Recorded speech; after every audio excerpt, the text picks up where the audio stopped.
பீகாரில் ராகுல் காந்தி நடத்தி வரும் வாக்காளர் உரிமை யாத்திரையில் தமிழ்நாடு முதலமைச்சர் மு.க.ஸ்டாலின் பங்கேற்றிருக்கிறார். இதன் காட்சிகளை பார்க்கிறோம். பீகாரில் ராகுல் காந்தி நடத்தி வரும் வாக்காளர் உரிமை யாத்திரையில் தமிழ்நாடு முதலமைச்சர் மு.க.ஸ்டாலின் பங்கேற்று வருகிறார். பீகாரில் ராகுல் காந்தி நடத்தி வரும் வாக்காளர் உரிமை யாத்திரையில் தமிழ்நாடு முதலமைச்சர் மு.க.ஸ்டாலின் பங்கேற்றிருக்கிறார். இது குறித்தான முழுமையான விவரங்களுடன் செய்தியாளர் ராஜகுமாரன் இணைப்பில் இருக்கிறார். வணக்கம், விவரங்களை பதிவு செய்க. பீகாரில் ராகுல் காந்தி தலைமையில் நடைபெறக்கூடிய வாக்காளர்களுக்கான அந்த யாத்திரையிலே தற்பொழுது தமிழ்நாடு முதலமைச்சர் மு.க.ஸ்டாலின் பங்கேற்றிருக்கின்றார்.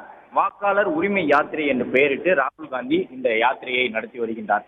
நடப்பு ஆண்டினுடைய இறுதியிலே பீகார் மாநிலத்தில் சட்டப்பேரவை தேர்தல் நடைபெற இருக்கின்றது. இந்த தேர்தலில் வெற்றி பெறுவதற்காக பீகாரில் காங்கிரஸ் கூட்டணியினர் முயற்சியில் ஈடுபட்டு வருகின்றார்கள். இந்த நிலையில்தான் அண்மையில் தேர்தல் ஆணையம் மேற்கொண்டிருந்த சீர்திருத்தத்தின் மூலமாக கிட்டத்தட்ட 65 லட்சம் வாக்காளர்களின் பெயர்கள் வாக்காளர் பட்டியலில் இருந்து நீக்கப்பட்டிருந்தன.